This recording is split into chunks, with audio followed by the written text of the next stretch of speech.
Major funding for NPT Reports Domestic Violence is provided by Waller, supporting the legal needs of Nashville's business community for more than 100 years. Time and again, our clients come for the lawyer, but stay for the firm. The First Tennessee Foundation, dedicated to strengthening the vital signs of our healthy communities. The Women's Fund of the Community Foundation of Middle Tennessee, dedicated to transforming the lives of women and girls and improving the well-being of our entire community. And members of NPT, thank you.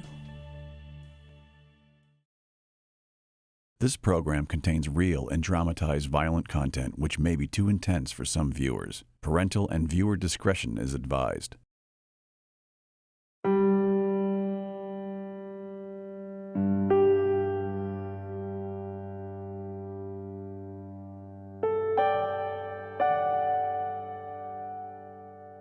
What we hear all the time is, "You swept me off my feet."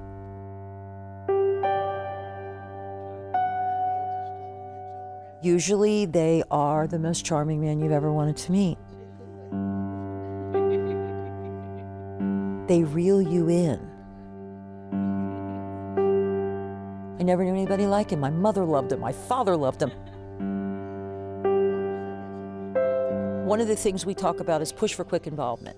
You meet these guys, they sweep you off your feet, and 2 months later you're married. We have this excessive charm, and then we have the beginnings, and it's insidious. It starts slowly. I love you so much that I want to be with you every second. Yeah, I want to go to the grocery store with you. I don't want to be away from you. I love you. You're beautiful. Don't go to work. I'll make enough money, stay home. It sounds like what we love. Women want it. We want to be loved that way. And then it turns into, why were you at the grocery store within 20 minutes? You're not going to the grocery store. It turns into something else. In the beginning, he made me feel beautiful, young, loved, cherished, and that was something that I hadn't really felt very much in my life. It seemed like he was always there when I needed someone. Always put a smile on my face when I didn't have one. When I was going through a real rough time, he was there for a shoulder for me to lean on. When I met my husband, he was so charming. He was warm. He was very gentle. And he just catered to everything I wanted. He was romantic. I fell for that.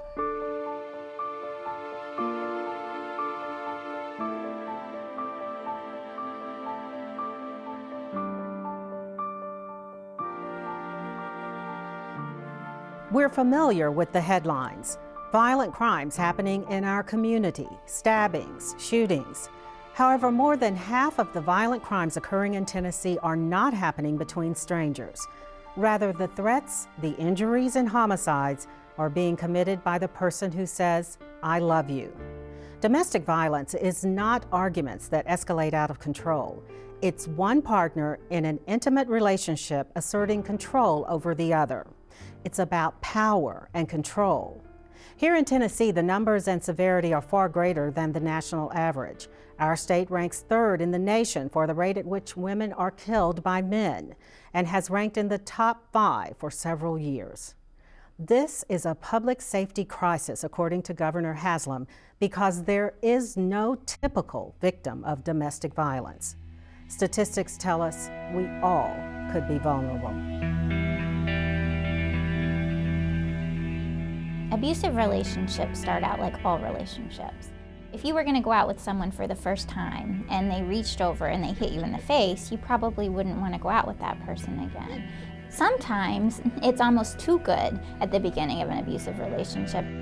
The person may be buying their partner flowers or calling them a lot, texting them a lot, checking in on them, and it feels really good. Domestic violence is an escalating pattern of abuse in which one partner establishes control through force, intimidation, or the threat of violence.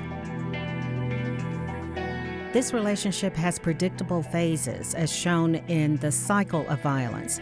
There's a period of tension building, followed by an acute explosion, and then the apologetic honeymoon. In an abusive relationship, the next part of the cycle after the honeymoon is what we call tension building. And that's where the partner may start to just let you know that they're in the control of the situation. Do you want me to call him? No, I said I'll take care of it, so I'll take care of it, all right? They might start telling you what to wear or where you could go, who you can see. You understand me? Yes, I do. They might limit the victim's control over their lives in subtle ways that the victim might not recognize right at first. And then what happens is we come to what's called the explosion or the outbursts. And at that point, there may be hitting, there may be yelling, there may be screaming. I'm really sorry. You're really sorry. You know what's really sorry? You're really sorry. Sorry. Who's always sorry? You're the one who's always sorry, aren't you? Huh? If I were the victim, I might say to my partner, you know, nobody's ever done that to me before. If you do that to me again, I'm gonna leave you. And then what happens is my partner says to me, oh, I'm so sorry, baby. I love you so much. I promise I won't do it again. I won't let it happen again. Please just give me another chance. And here we are back at the honeymoon. And we may stay in that part of the cycle for a while. It could be a few minutes, it could be a few months, it could be even longer than that. Basically, the abuser's gonna keep the victim in the honeymoon part of the cycle again, as long as they need to keep them in the relationship. Valerie Wynn has worked in the field of domestic violence for 17 years. She is the founder and chief executive officer of Mary Parish Center in Nashville. In its first 9 years, the center provided a myriad of life-saving non-residential services to more than 6,000 victims of domestic and sexual violence. In 2009, the center significantly shifted its focus to become the largest single-site therapeutic transitional housing program in Tennessee. Women and their children are provided cost-free housing for up to 2 years. The average victim takes 7 times before she leaves for good. She leaves, she goes back, she leaves, she goes back. And in the years I've done this work, I'm often asked, why? Because we love them. Because they're charming. Because they made us feel beautiful and wonderful like no one we've ever known. And because after they hurt us, they are the most contrite. And they sob and they beg, and we're the mother of their children, and we want a family, and so they go back. They'll have what we call the honeymoon phase, where everything's lovely. Then the violence starts again, and almost always it's worse than it was when she left the first time.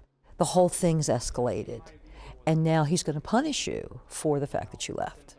There are occasions where our victims of domestic violence tell us that their batterer has actually taken them to the hospital for them to receive treatment, waited with them while they were taken care of, and brought them back home. And then the honeymoon starts all over again. I heard a client say once that her batterer bought her a car, and things went well for a while in the relationship after that, but she was abused again at a later time. There was a lot of personality change for me because I tried to change the way I was because I thought I was the cause of the abuse. So if I changed the way I was, maybe he wouldn't hit me. Maybe he wouldn't scream at me or call me these ugly names that he used to call me or do the things that he used to do. And I changed a lot. I used to be a bubbly, outgoing person, and I became very depressed and sour and serious, and I lost me.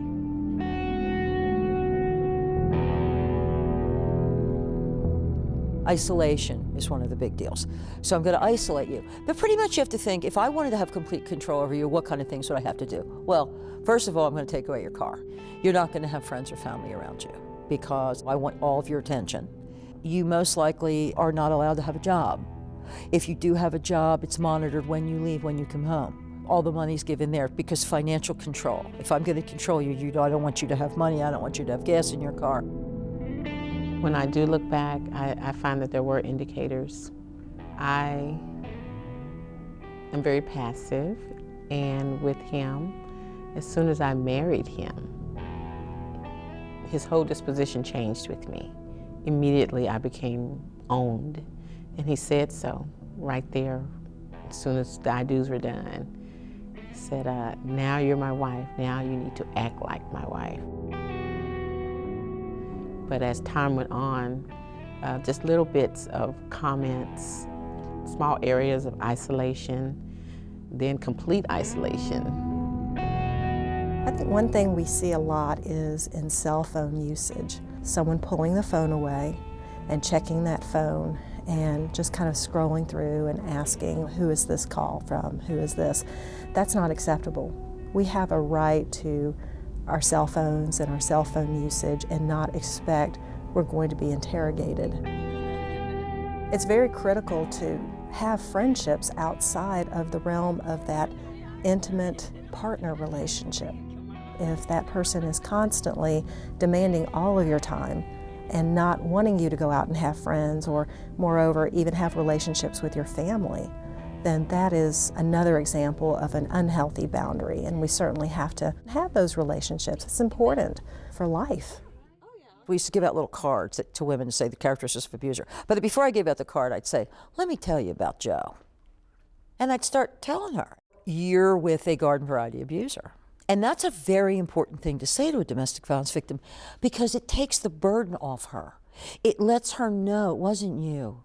He would have done this with anybody. You just happened to be at the right place at the wrong time. And we oftentimes see, and this is fascinating, a woman will call a woman and say, you're going out with Joe. He used to be married to me. Get away from him. He's going to hurt you. Happens all the time. And he does hurt them, which is why I end up meeting them. So we have this repetitive behavior with both the victim and the abuser. The National Intimate Partner and Sexual Violence Survey finds 1 in 4 women and 1 in 7 men will experience severe physical violence by an intimate partner at some point in their lifetimes.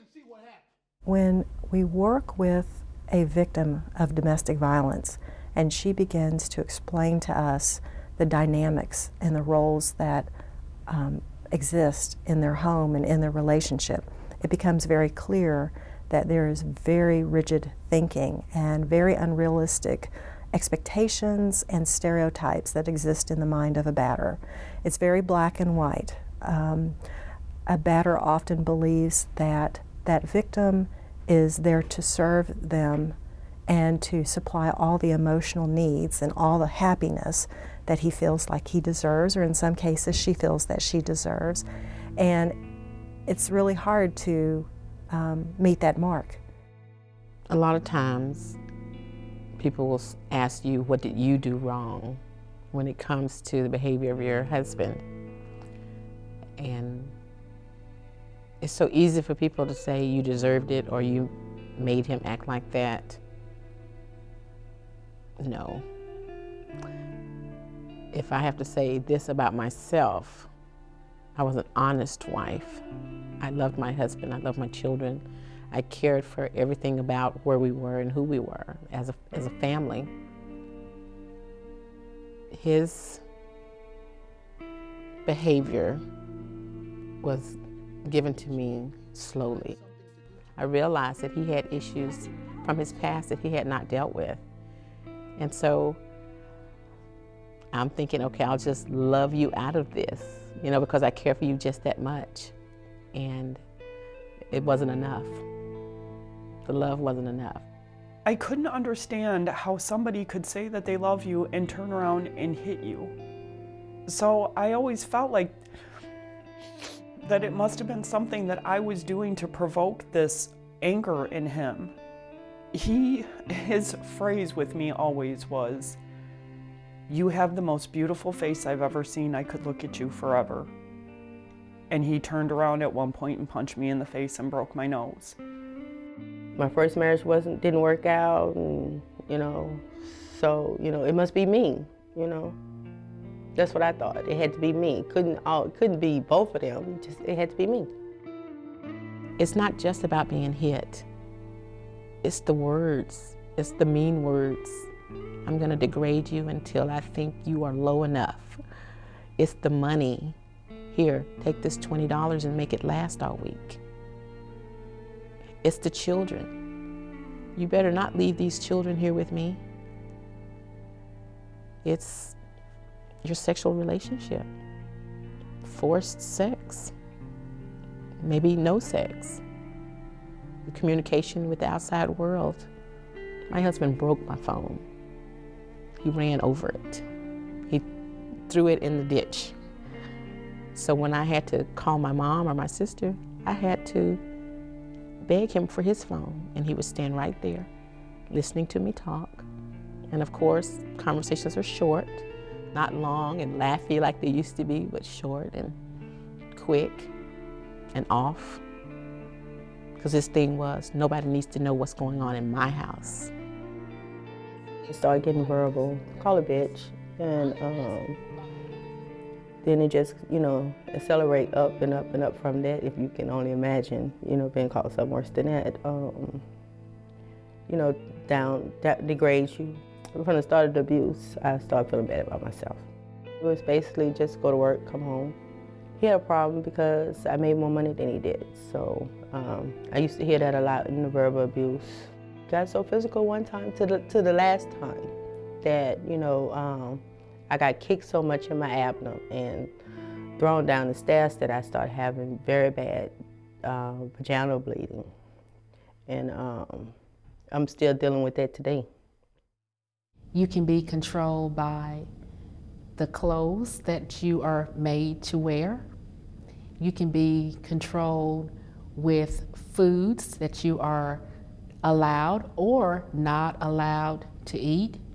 You can be controlled by not being able to use your own vehicle or not having access to money in the family.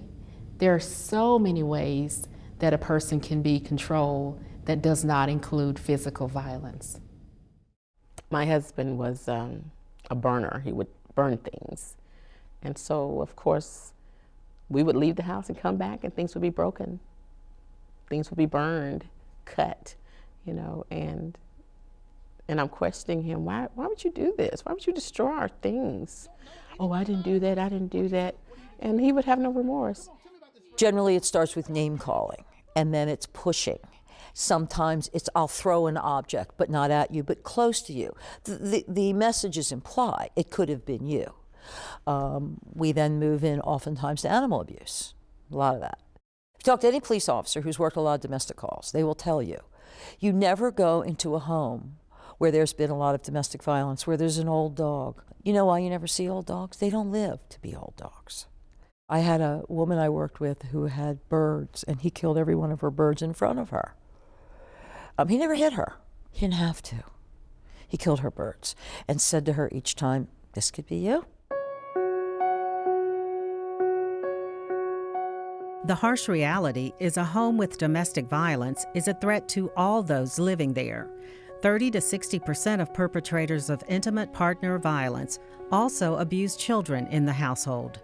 88% of pets living in homes with domestic abuse are either injured or killed. On one of those days when my husband just didn't have it on right, he came home and he was upset about nothing, what I would call nothing. But because he was a drug user, he came home with a lot of paranoid mentality. And so he would come in and accuse, who's here? Where have you been? Things like that.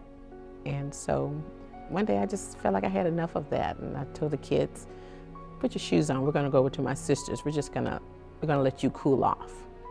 And so while they were going down the hall to get their shoes, he grabs me by the neck. He does this, and all I could think about while I'm in this position is, this is gonna be my last breath. I'm gonna die, and my children are gonna come back down this hall and see me dead.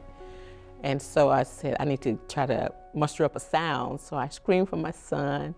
They come back down the hall, they're screaming, let my mama go, let my mama go. I'm so tired of this. Because they had heard it, they had seen it, they felt all of this tension that was in the house. So he lets me go, and he runs outside and he slashes my tires.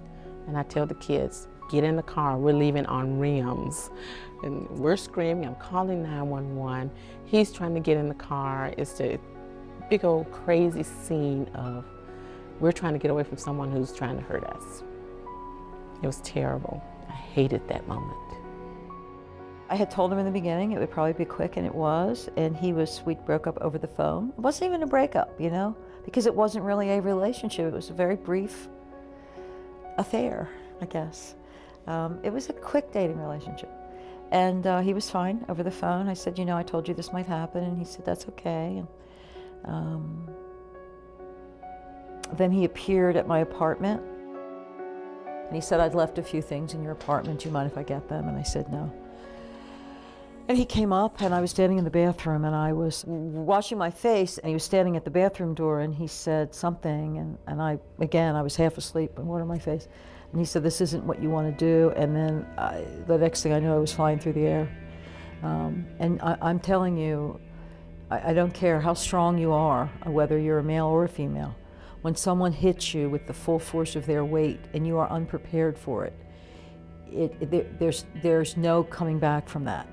There was not even a question that I could even defend myself, because he, you know, years later, when I became an advocate, I had to learn how to safety plan with women. And one of the things we do is we not only safety plan after they leave, we safety plan when they're in the situation. So I've walked many women through where not to be assaulted. So when you say to a woman, if you know he's getting ready to assault you, you know, back out of the kitchen, don't go in the bathroom, back into the bedroom.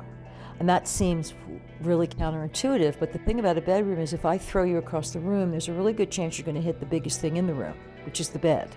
So you'll be soft and maybe relatively safe. One of the worst rooms you can get assaulted in is a bathroom, because everything you hit is going to be hard, and that's exactly what happened to me. So I ended up in the bathtub, and I kept losing consciousness, and he meant to kill me. He was strangling me and was telling me, you're going to die. Like, it was clear, and I truly, honestly felt at that moment that I was going to die. I had no doubt in my mind. When I came to, he was straddling me, and I could tell by his face that he thought he'd killed me. And it kind of shocked him back into reality. So, long story short, I was very injured. I had several broken ribs. I had a broken nose. Blood was everywhere. You know, this is unpleasant, but it's part of the story. I had urinated during the assault, and that had mixed with blood, and I had no idea how injured I was, because it was hard to figure out. Anyway, finally I was able to escape from the apartment. And at the time, this was in the late 70s in Philadelphia, there was no domestic violence laws. So the police officers, when they came, said, well, you were dating him, yes. You were having consensual relationships with him, yes. And the cop basically said, well, be careful who you go out with next time. And that was it. Which is, there's really no way to describe how the rage of injustice that occurs when something like that happens to you. Of course, it wasn't over. He stalked me for 2 years. And I don't know how to explain what it feels like to be stalked. I can tell you that, you know, I can use those words you hear all the time about living life on eggshells. I do not have the words to tell you. I can just, you never rest. That's it. Like them. You never rest. You never, because what he did, and now I know that it's what they all do, they take breaks. So just when you feel like, oh, it's been a month, maybe he stopped, they appear. And that's what he did. And he was great at it. He was terrific at it. He would, you know, by the time the police came, he would always be gone.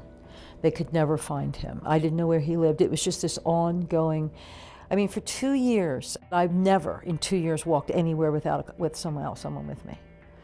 To work, back to the house, back to work. I didn't go out at night. You're a prisoner. He made me a prisoner. I have to tell you that was a long time ago. And even talking to you, even now, even after all my own therapy and all my years of working with others, it still causes a sensation in my stomach. You never forget it.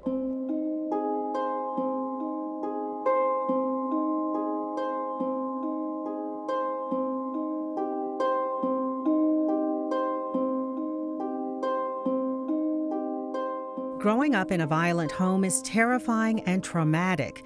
This is the reality for more than 3 million children in the United States. It's always amazing to watch children who've been around in a house with violence. They watch your hands. They study people. They're always aware of what's happening because they're used to things moving fast, literally. So they study. They read the room. It's frightening.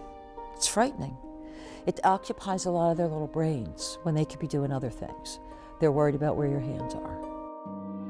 And a couple really landmark studies, here's what we know. When you have 2 children in a family, one is being physically abused, one is not. One is being sexually abused, one is not. The child who has witnessed the abuse, whether it be sexual or physical, will end up with more trauma than the child who's actually been abused. They will exhibit and have more long-term effects than the child who actually had the abuse. It seems so counterintuitive. How could that ever be true? Well, you add all of what the victim felt, and then you add the impotence that the child or the other person felt because they couldn't fix it. If you look at drug abuse, if you look at runaway, if you look at prostitution, if you look at suicide, you are going to see that those children come from families where there's violence. If you and I could go find 200 runaways right now in the streets of Nashville or anywhere, you will find that all of them fled violent homes, all of them.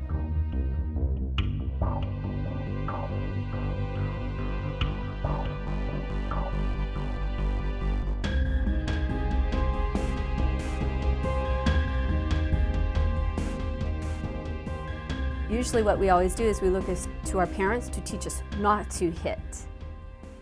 Well, if you're not learning that at home because hitting is normal at home or aggression is normal at home, then that is the culture of the family. This solves problems, this is the way that we interact, this is how you get what you want, and then you're doing it at lightning fast speed because of the behavior and the change of the chemistry within your body. I'm one of the few counselors that are willing to work with children under the age of 5. But what we've been able to look at, the recidivism rate in domestic violence, is we're always trying to recreate a relationship. If mother cannot have a healthy relationship with her partner, she can still have other healthy relationships. One of the first ways is your relationship with your child. That's the first relationship that we have in life. So when we're looking at the parent-child relationship, a lot of times counseling can be a huge component in that. When I'm working with children, very young children, I might be helping that mom learn to reparent or try different parenting techniques. Meanwhile, while trying to support that child and also understanding his or her own personal experience in that domestic violence or aggressive or violent home life that he or she might have came from. Also what I'm looking at is repairing their relationship.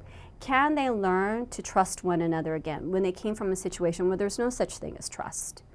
Can they also, later on in life, as teenagers, have healthy relationships? That's probably the most imperative because they didn't learn what a healthy relationship looked like. They don't understand how to problem solve without either being a victim or being an aggressor. And so they're trying to figure out how do you have conflict resolution without violence. Domestic violence hotline. When victims call the crisis line, you frequently hear a sense of desperation. They need help. They are looking for someone to turn to. Now, have you ever tried leaving before, ma'am, or even communicated to them that you were thinking about leaving? The crisis counselors never give them advice in regards to their situation. They basically offer them options and guide them as they are making decisions about their next step. I'm so glad that you called. You should be very proud of yourself. I know it's just a phone call, but this is a tremendous step that shows incredible amount of strength on your end. You should be very proud of yourself for making these moves. And there certainly is a vast safety net and support network that you can tap into, and we can help you with everything that you need. There are several resources for victims in Nashville. The YWCA Weaver Domestic Violence Shelter is the largest in the state, providing a safe place to live for women and children.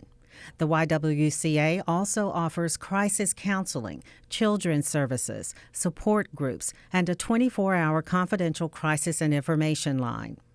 The Morning Star Sanctuary provides emergency shelter and transitional counseling for adults and children, assistance with orders of protection, court advocacy, and mentoring. Morning Star also offers HOPE, a comprehensive children's program. You have to be really brave to make that phone call, to reach out, because you have to understand, in most victims, the batterers told her, if you ever try to call, I'll kill you. And they've shown you they will kill you or your children. Once the kids come into the picture, the whole thing changes. It's way more complicated because you now threaten the kids. Or you say things like, you'll never see him again. And we know, in fact, abusers, we see that, unfortunately. We see situations where when you have those murder-suicides where kids are also murdered, we're not there, but most law enforcement will tell you the kids are killed first. So she sees that.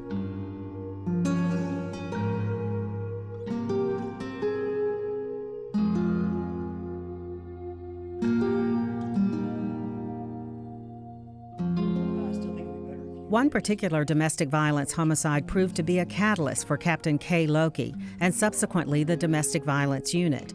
In 2011, a woman was ambushed at work by her abuser and shot to death. There had been 8 reports of serious violent episodes and 3 arrests in that case.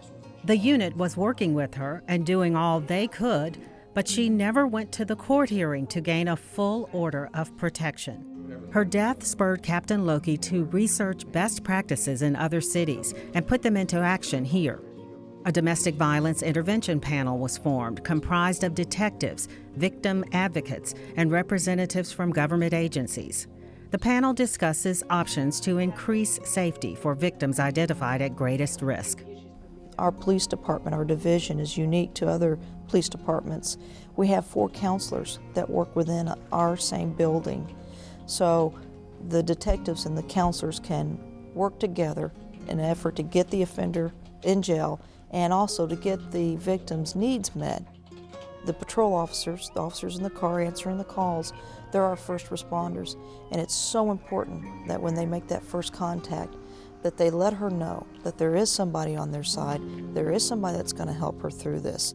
There are resources and services for you, but we need you to help us get you there.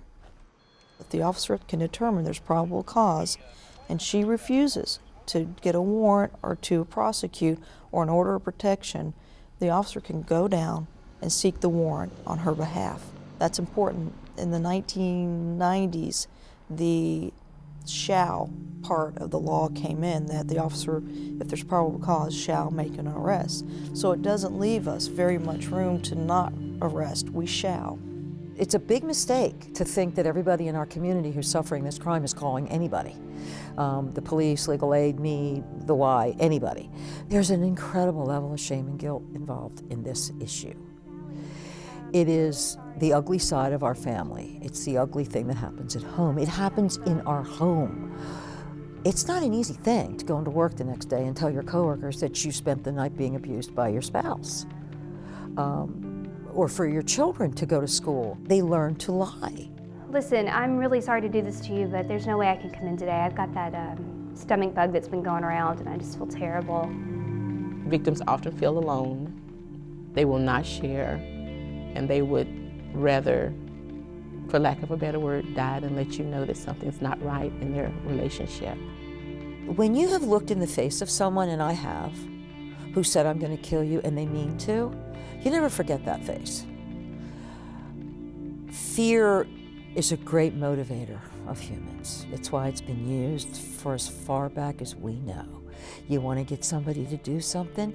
Good Lord, it's how we train our animals. It's how you train any behavior.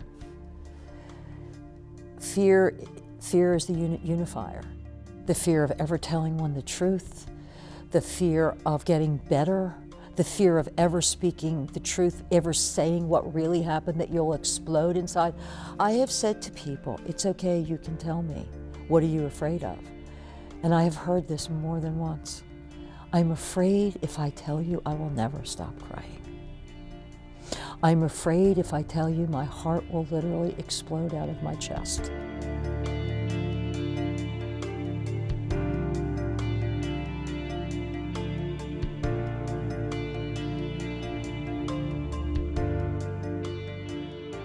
You know, many women will just stay in the situation and not make that first call.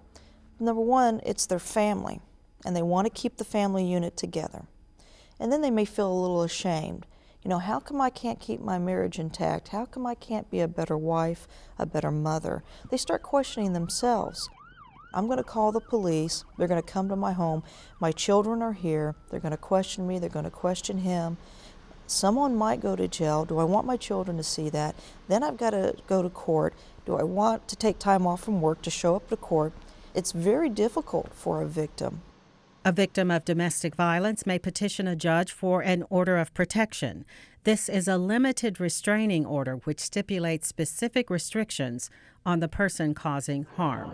We see far too often as prosecutors those horrible situations where a woman has been abused and she's reached out to the police and the offender has convinced her that he loves her, that it's not going to happen again, and they lose faith in the system and they stop cooperating with us. They don't want to participate in the criminal justice system, which ties our hands. And then far too often the next phone call we get is that he's killed her. She's dead at the hands of this person that she had an opportunity to make a break from. And you know, it's a tough line that we walk because our main goal is not to break up families. That's not the focus of prosecution. The focus of prosecution is holding people accountable.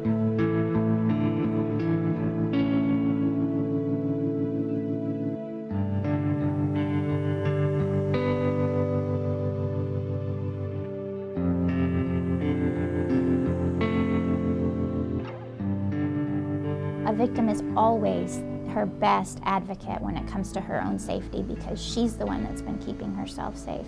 So if she told me an order of protection would only exacerbate things, would only make it worse, I would never force her. If they do violate it, we can arrest them and take them to jail, and it's 10 days. But the victims need to understand there are things that they're going to have to do in their life, you know, responsibilities that they're going to have to take to keep themselves and their families safe. And it's not a cure-all, but it's a good tool. When you get an order of protection in Tennessee, you get issued an ex parte, which is a temporary order, and then you go to court to have the full order heard. And you have to be in the room with the person who has said, if you ever tell anybody, I'm going to kill you. So much to the frustration of police officers, all of law enforcement and advocates, you very often, a lot of times, have that 10-day period between, it's got to be within 10 days, between the ex parte issue and the full order issue where a victim recants or a victim says, I don't want to do it. Well, why would that be? I don't know. I have to tell you, I have never met braver people in my entire life than many of the women I've met who have walked through our court system doors, who've walked through the doors of the Mary Power Center. They are brave. They are braver than as any soldier who's ever left the battlefield. To get up and finally, to get in court and face a person who has convinced you they're going to kill you, it's beyond what I could do. It's beyond what most people can do. After that, if you get your order, you live in fear. Again, we're back to that word. The fear every day of being killed, because he's told you, if you ever leave me. And you know, I think we have this image of yelling and screaming and glasses breaking and the images we see on television. But here's another image I'd like you to think about for a minute. Pillow talk. When you're being held in the arms of the person you love, where in my life, it's the safest place I know, in my husband's arms. And there you are in that safe place in a quiet moment. Your children maybe are safe. And here's what's whispered into your hair. You know, if you ever leave me, I'll kill you. I cannot live without you. I'll kill myself and I'll kill you. And I don't want to leave these babies here to take care of themselves. And then you drift off to sleep. One thing that I've come to realize is that it's him. he wasn't lashing out at everybody else around him. It was only me. So it wasn't that he had an anger management problem. He has an abuse problem.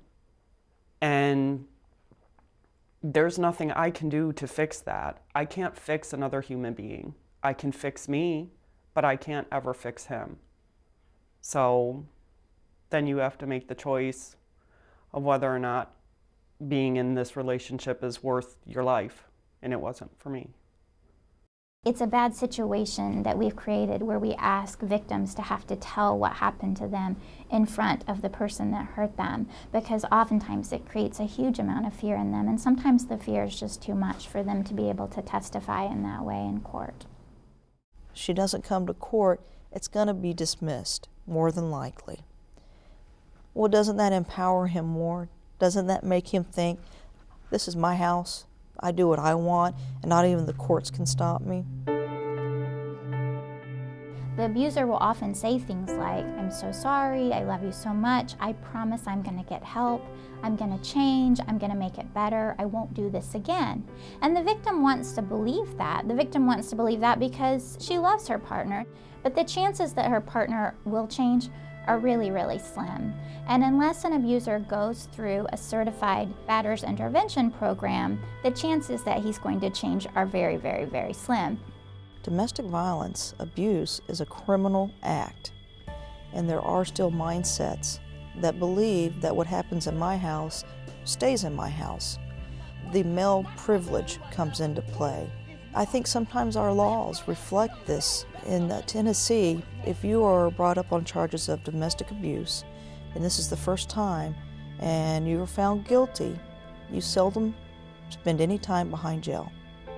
We put them on probation, and we treat it as a misdemeanor, but it's not. Domestic violence has far-reaching consequences. So the first offense, what kind of accountability are we holding these people to? Every time he would get high, it was, you know, I was cheating on him and I was gonna leave and I was doing all these horrible things. And I mean, he would almost go out of his mind about it. He would confiscate my phone. He would confiscate my computer. That was a real big indicator to me when he started using. It was like, oh, this is gonna be really bad. A lot of people think that drugs and alcohol cause domestic violence. I've talked to many, many different victims who tell me, well, you know, my batterer only hurt me when he was high. My batterer only hurt me when he was drunk. And while domestic violence and drugs and alcohol are related, I don't believe that they cause one another. We know plenty of abusers who abuse people without any use of alcohol and drugs. And we also know plenty of alcoholics and addicts who never abuse someone else. So if there's already domestic violence happening and someone gets high, someone gets drunk, then it might increase the frequency of the explosion. It might make the outburst a little more severe, but it doesn't actually cause the domestic violence.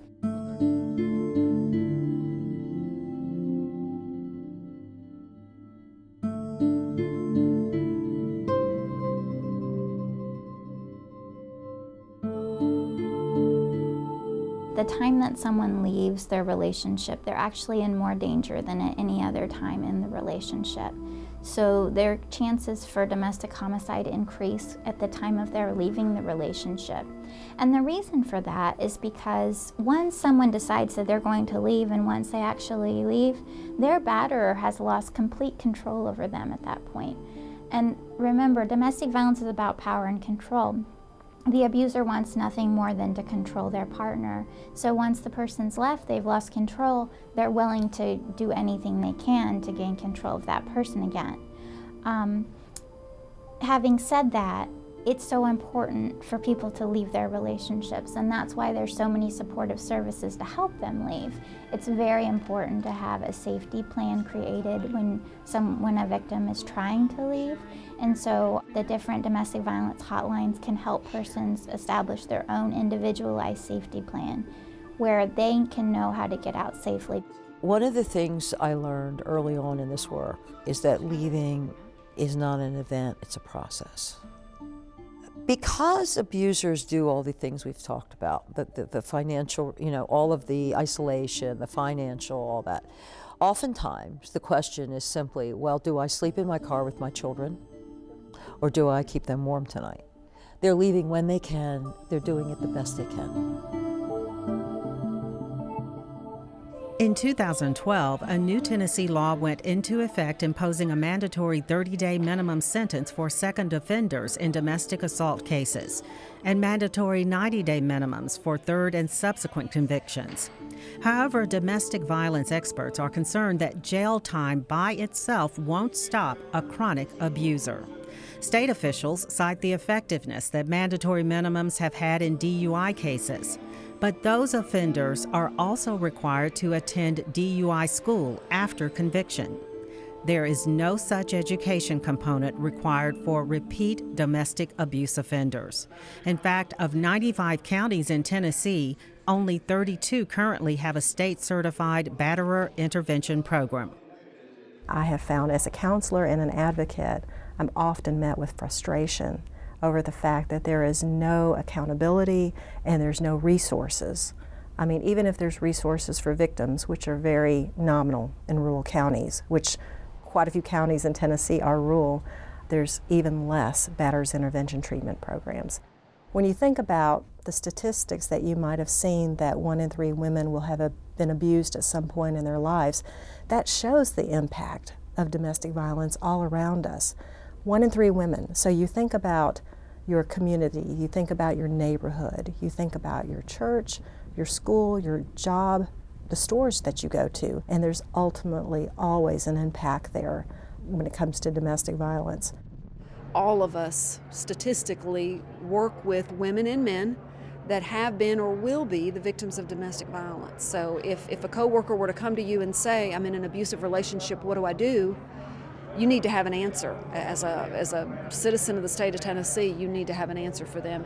According to a study published in the American Journal of Preventive Medicine, men and women both engage in overall comparable levels of abuse and control, like diminishing a partner's self-worth, using isolation, jealousy, children, and finances to assert control. However, men engage in higher levels of sexual coercion and can more easily intimidate physically. Women are 7 to 14 times more likely than men to report serious physical attacks like beating, strangulation, threats of weapons, or use of weapons.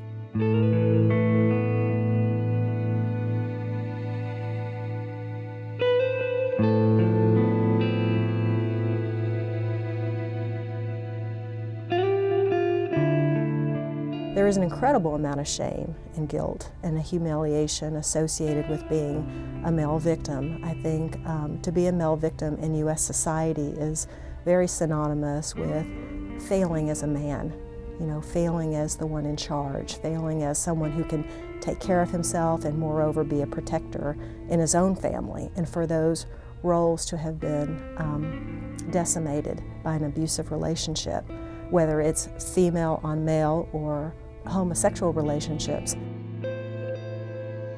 Will the police even take me seriously? Will there be police bias? Will there be criminal justice bias? It is very, very difficult, even after the first phone call, to maintain enforcement of safety. It's difficult for a victim, once they get an order of protection sometimes, to enforce that. It's so unnatural. And certainly finances can be at stake, children can be at stake, and then when the guilt and the embarrassment come into play, it's so compounding that no wonder many victims return to their batterers. 2 family justice centers have been established in Tennessee, one in Knoxville and one in Memphis. These centers provide a one-stop shop to meet victims' needs and are a best practice, according to the U.S. Justice Department. What we hope to accomplish in Memphis and Shelby County is to cut down on the number of victims of domestic violence who get frustrated and tired and convinced that it's not going to happen again. We want to hold on to them as long as we can and walk them through the criminal justice system as smoothly as we can so that we can hold offenders accountable. Because we know statistically that by the time a victim picks up the phone and calls the police for help, he or she has been the victim of domestic violence on average 7 times before.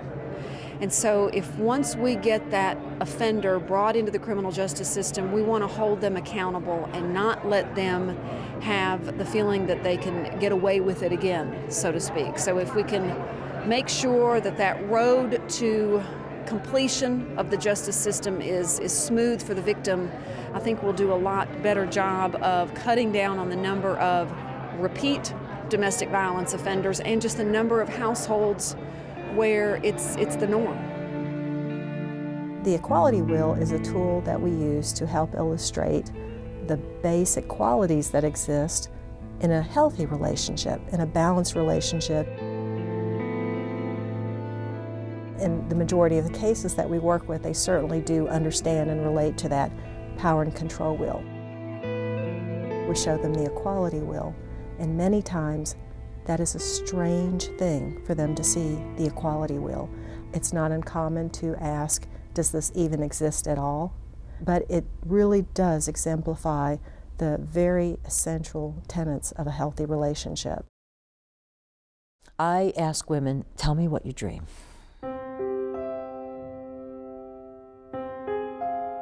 I have no words for how powerful a question that is. You say to a woman 40 years old, what do you dream about? Dream? They've been thinking about survival for the last 20 years. What did you want to be? Like, what kind of a job do you want? I don't know, whatever I can do to fit. What did you want to be when you were growing up? Sometimes it takes them a day or so to come back and say, I remember now. I had a woman not long ago, I wanted to be an EMT because I'm really good in a crisis. And then I get to say, which is such a great part of my job, let's work on that together. Let's get your dreams back.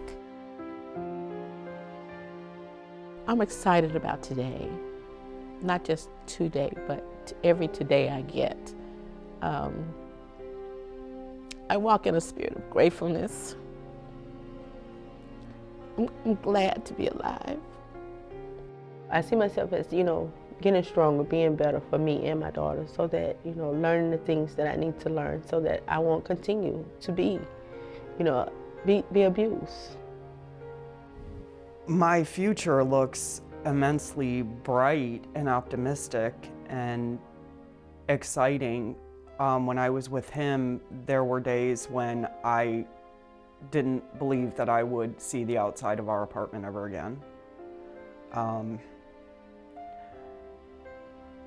That was hard. And being here is such a safe place. And it just feels like home. I feel like I can relax and there isn't all this chaos in my life and fear. My children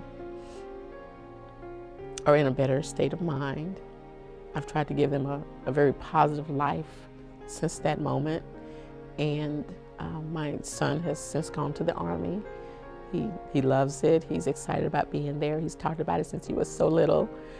And my daughter is finishing up high school, and and she loves education. She loves what she's doing. So I often leave the door open for communication. If they need anything by way of therapy or just want a hug, to let them know that you can move on from this. You don't have to stay stuck in your past and what this one man did. This one man did. All people aren't like this. I'm finally finding my joy again after so many years, and it's my 16-year-old daughter told me, Mom, it's so good to hear you laugh again.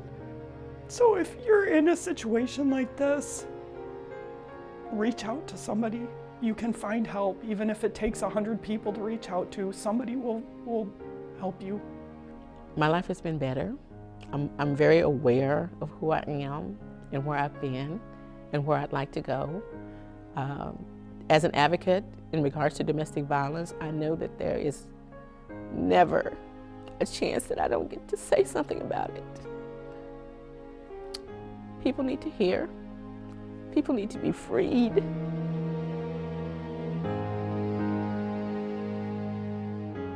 Even though domestic violence is one of the most chronically underreported crimes, the number of Tennesseans we know who are suffering from domestic violence is staggering. The work continues in several areas. First, aiding victims by providing adequate emergency shelters and services that heal the body and emotional wounds. The Violence Against Women Reauthorization Act, signed by President Obama in March of 2013, secured needed protections and services for domestic and sexual violence for the next 5 years. Secondly, perpetrators must be held accountable for their crimes. And finally, prevention programs can be put in place that help teach children and teenagers about healthy relationships and healthy boundaries. Advocates hope awareness will mean abusers will have no one to victimize.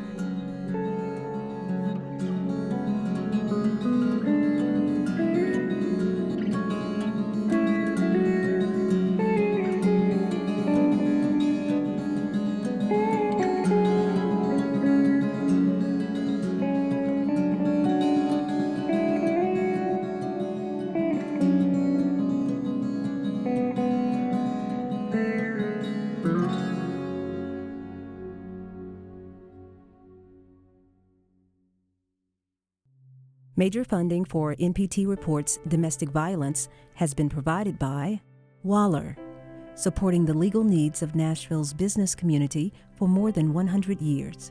Time and again, our clients come for the lawyer, but stay for the firm. The First Tennessee Foundation, dedicated to strengthening the vital signs of our healthy communities.